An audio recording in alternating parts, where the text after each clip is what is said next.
The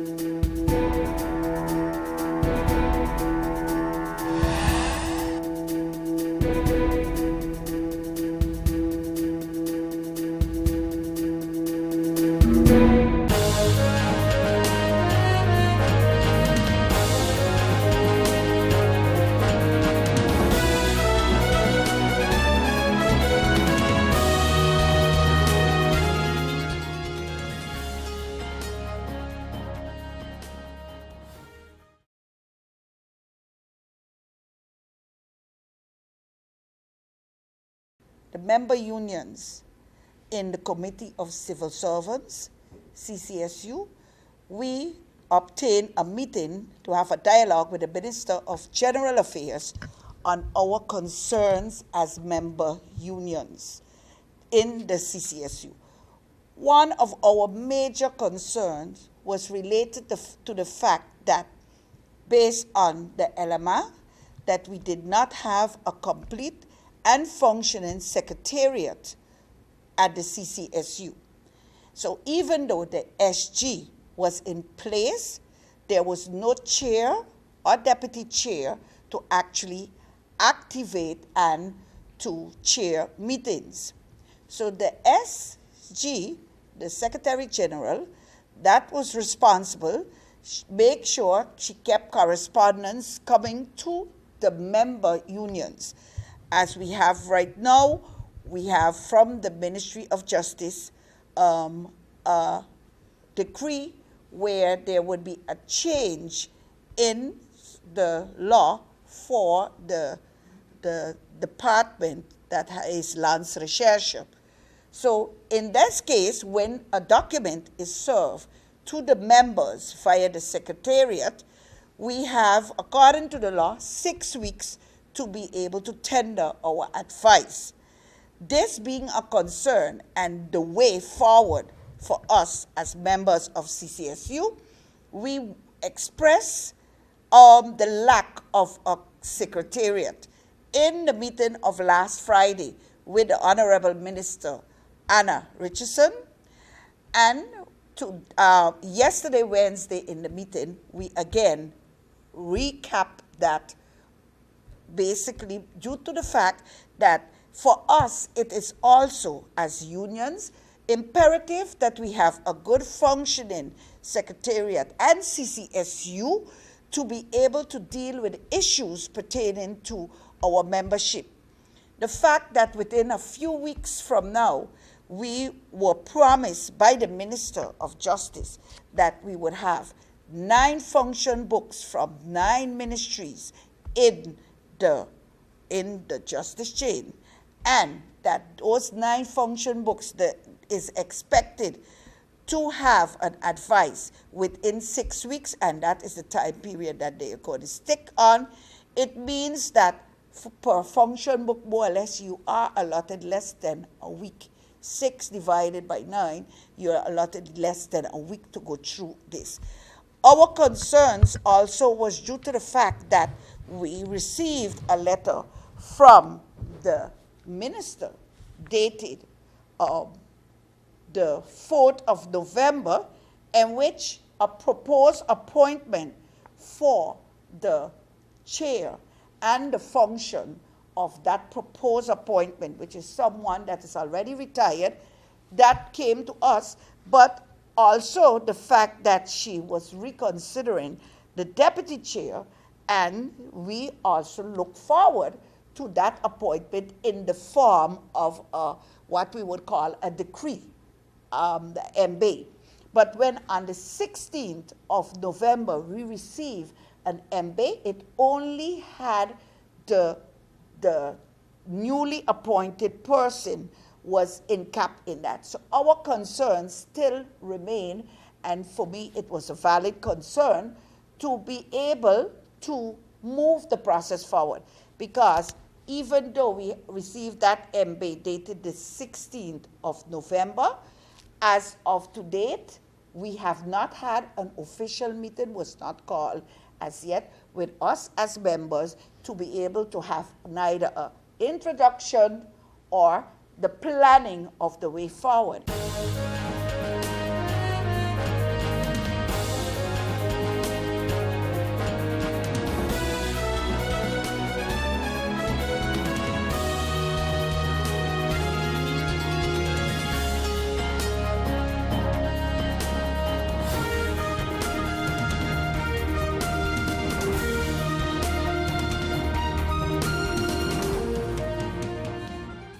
GEBE has been faithfully serving the communities of St. Martin, powering your home and our economy.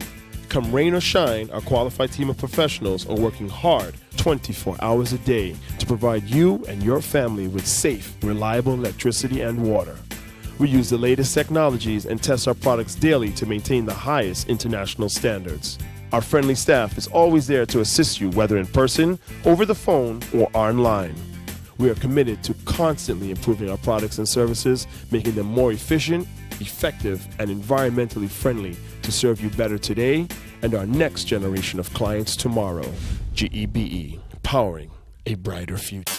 Our friend Megawati is here with tips to save you energy. 1. Turn your airco temperature up. 2. Use a ceiling fan instead. 3. Buy energy-saving products. Save some green with NVGEBE.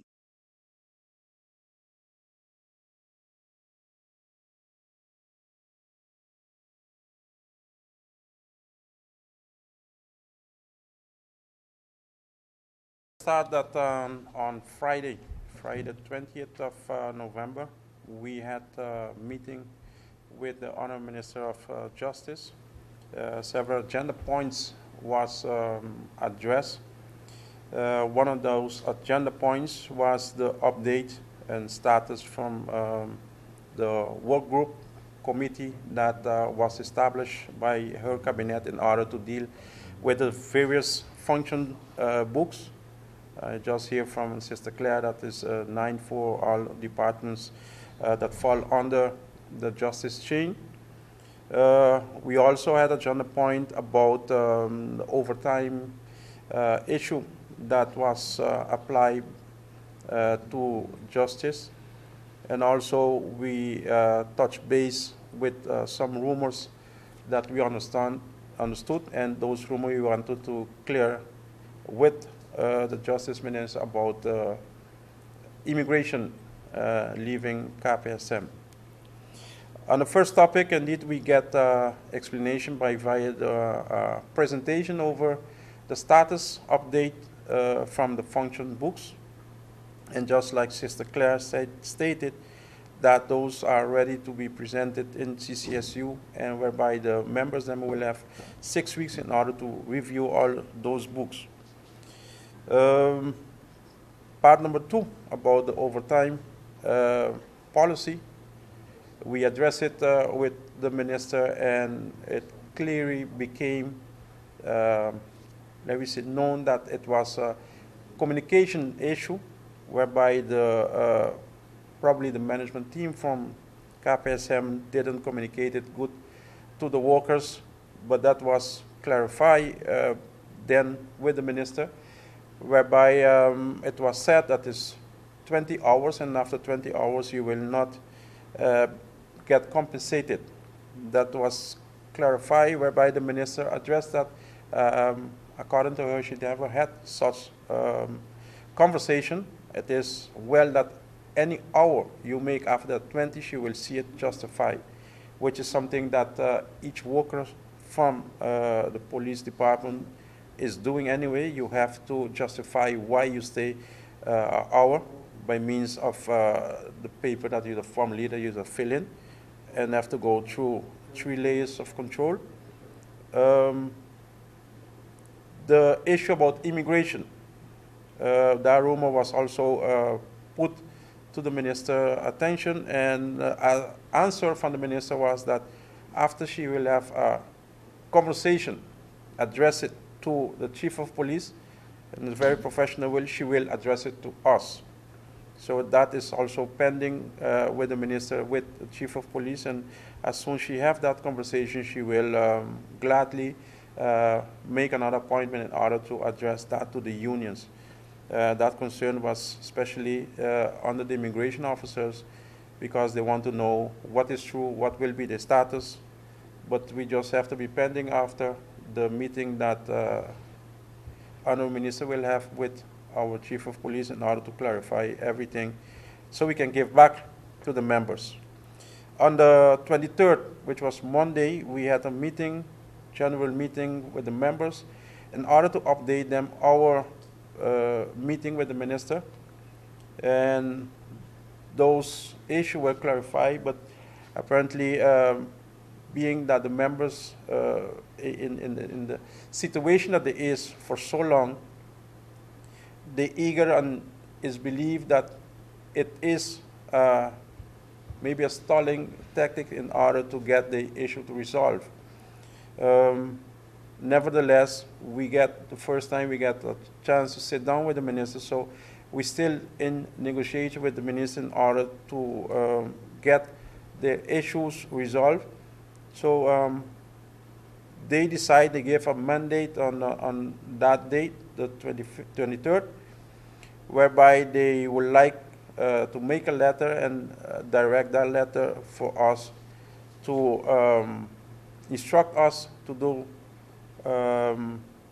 address that letter to Parliament and the minister.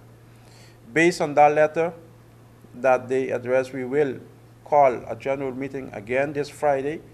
It will be by Weifel from 4:30 to 6 o'clock in order to address points and that letter that was issued by the members.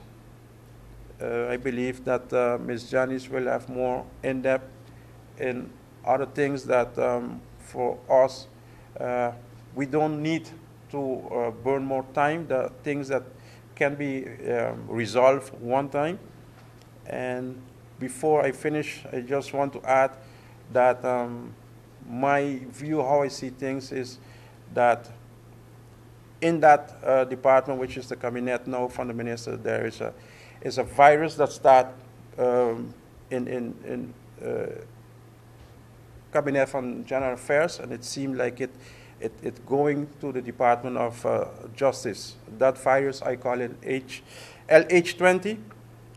It's a virus whereby someone is advising the minister, and the advice that is being given to the minister is, most of them is wrong. They are wrong, and I believe the minister sometimes do have to sit and listen to the unions in order to clarify those advice that she has been receiving. It was clearly during our meeting on the 20th also that there was some point regarding especially CCSU whereby the minister wasn't aware of it, and that those type of points we would like to sit with the minister in order to clarify.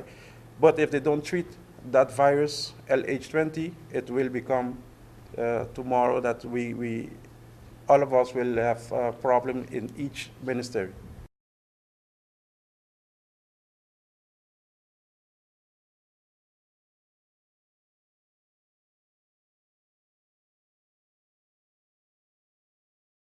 As listening to my president, yes, we did have a meeting on the 20th of November with the Minister of Justice, and listening to her presentation and listening to all her cabinet members, and it draw to our attention, you said 9 function books to review in 6 weeks, and we was like 9 function books. But the question to the minister out of her presentation from the function book, it was not indicated direct for whom the function book was for and which department it was for. But to my question to her and from the other union, which function book you are speaking about, because we would like to know about the police function book, because known to the fact that on December the 27th, the former Minister of Justice, Mr. Durang, signed off a national degree. So that national degree was indicated with you call it in Dutch, a memorie van toelichting. In that memorie van toelichting, it indicates to you what happened to the police force.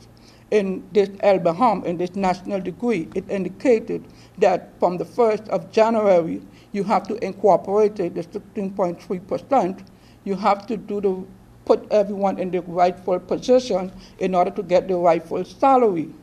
And additional to that, besides that, it was signed off by the Minister of Justice, the Prime Minister, and for the advance payment was signed off by the Minister of Finance.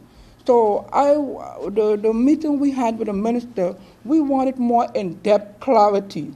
We want in-depth clarity because there was documents left behind which we as unions and the CCSU did finalize. So for me, for police, it was actually down up to, you could say, way gone that we are now in the position where you can just place and give the person the rightful dues, the lumber slide, what is due to them.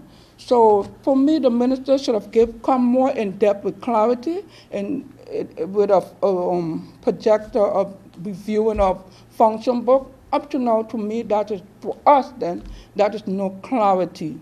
We need more clarity in depth because we have a whole year have passed, and if I have to subtract out of 12 months and I remove 3 from her, out of the other 6, we should have been away further in order to finish police matters, because if a minister signs off a national decree, that's the only thing left for her to take it up and continue going forward, because it was signed off. It is proof. It was in a newspaper in December the 27th, where we see Minister, Prime Minister sign, Minister of Justice sign, and the Minister of Finance sign off the advance payment.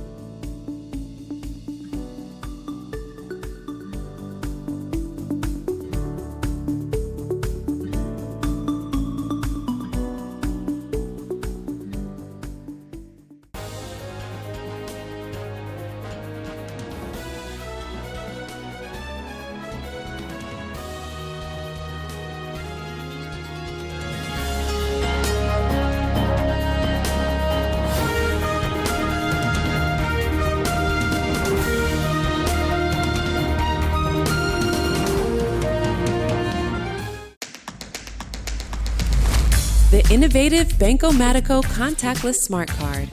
Your Banco Matico smart card is now equipped with a contactless feature for payments, so get ready to tap and go.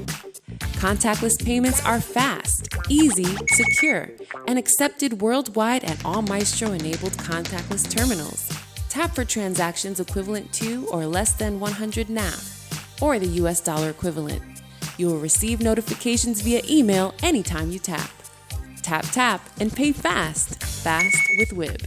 For more information, visit our website at wib-bank.net. Tap and go with your partner in progress.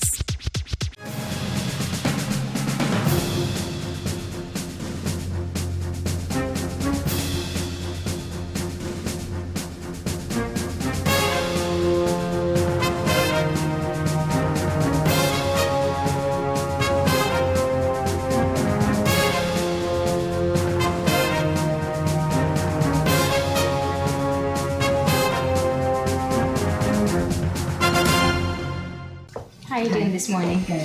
So Rebecca, thank you for coming. I work as a psychologist at the Mental Health Foundation.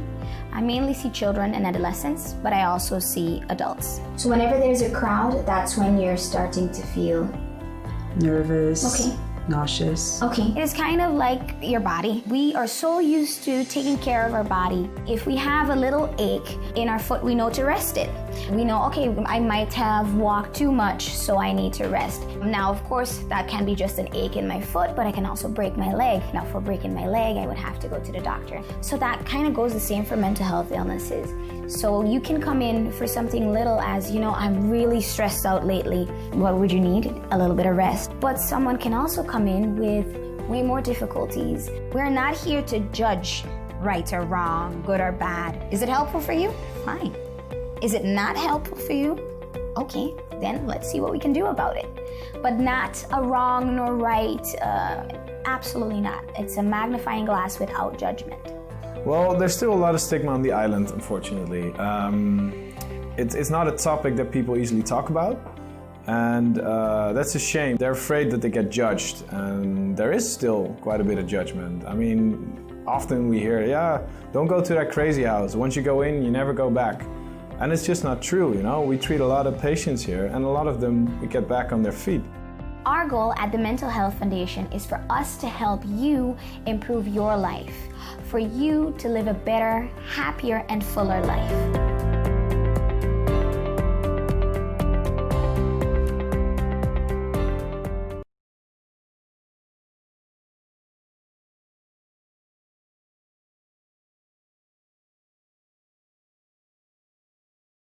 We are still in the month of November, where we are celebrating or commemorating and bringing awareness to domestic violence.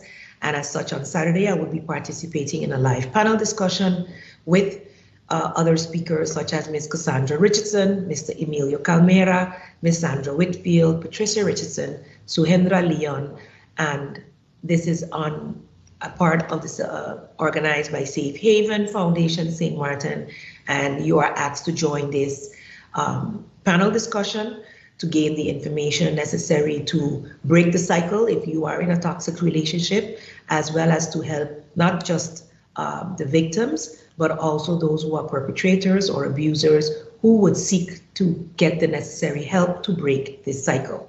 The opportunity lies in information and in the ability to get these answers, and I welcome each and every one to participate in this event in order for us to do so.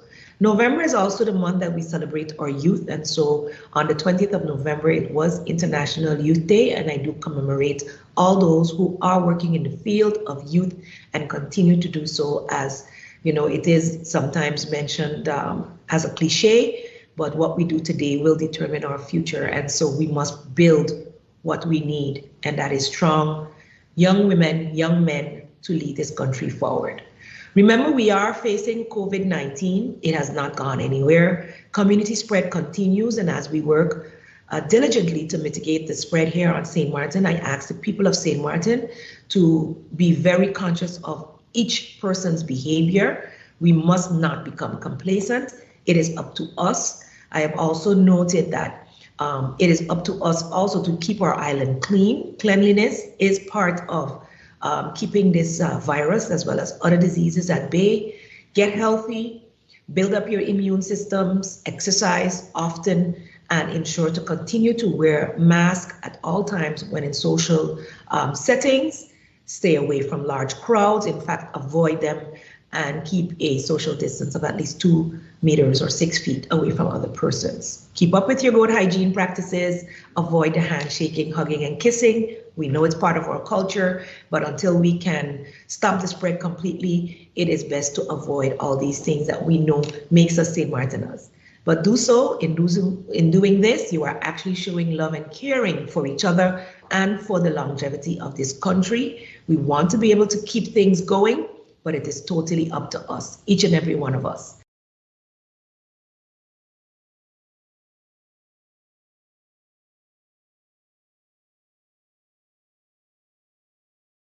I've been working on this for months now, and every time the discussion happens with the friend side, the goalpost is always being pushed forward, and the conditions under which we are allowed to operate keep changing. So it has been very frustrating, to say the least.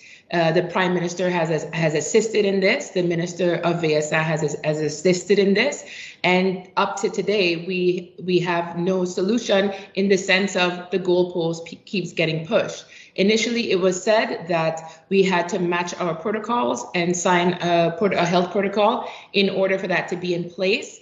But again, that has changed, because in order for us to open after the border when the border reopened, boats were allowed to go over. What they had to do was send in an application of how they would enforce the COVID-19 measures to keep their passengers safe, which meant hand sanitizing, possibly wearing of a mask, and then there were reduced numbers of passengers, which were approved by Maritime Affairs of the French side, and then the boats were allowed to go. When the border shut again, the excuse that was constantly being used was that a protocol was not signed.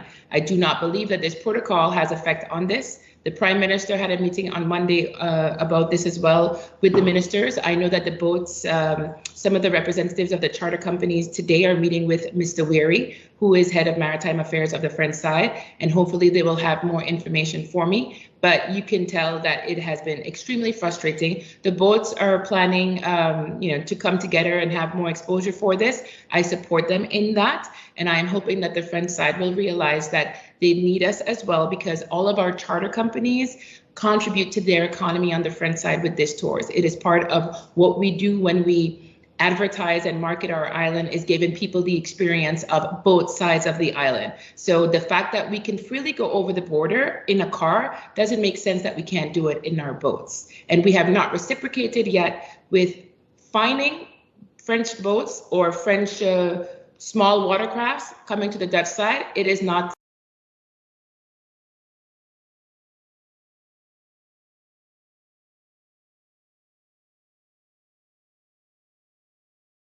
I would first like to congratulate our new country director of SYB here in St. Martin, Ms. Candia Joseph, on her new title.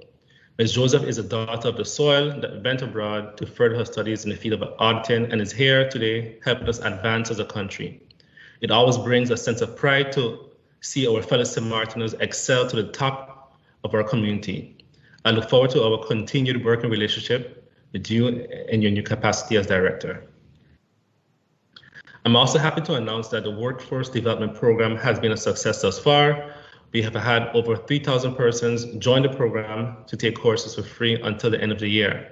In addition to the general public, we've had employees from TAM, the medical center, the harbor, and schools, and the police force join the program.